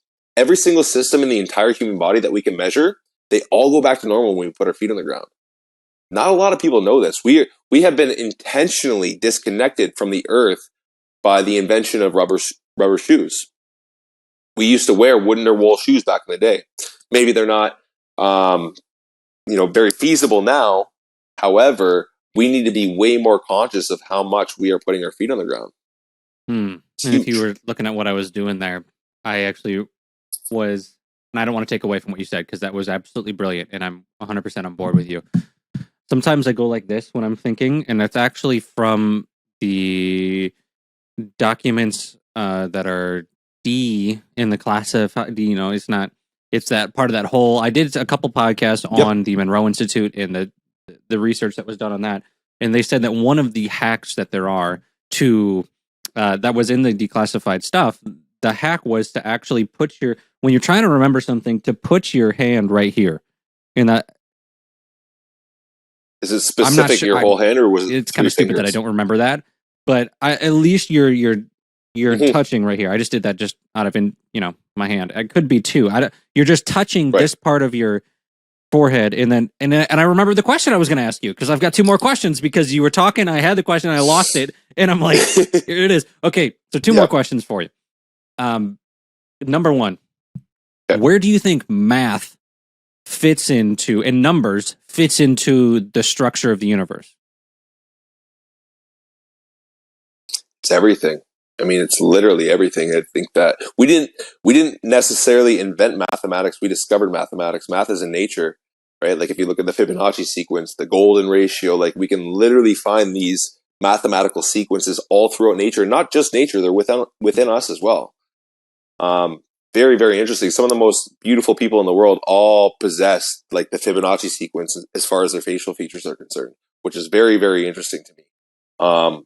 But yeah, I mean, you can find these things all throughout nature. This is what Tesla was discovering. He knew that the whole universe was based on mathematics. That's why we can sit here and understand that, yeah, this is more than likely a game, like a matrix, that we're in this computer simulation, and it's all based on numbers and mathematics. And that's why the universe communicates with us through numbers, through these patterns, right? So I think that numbers is everything. I'm a huge numbers guy. Like I said, I was born on 9191991. So like it's just always been relevant in my life, and I've always been seeing these signs and these synchronicities and understanding that, like I said, I mean, we most definitely did not invent it. We discovered it, and it's all around us. You would love Robert Grant. Have you ever talked to Robert?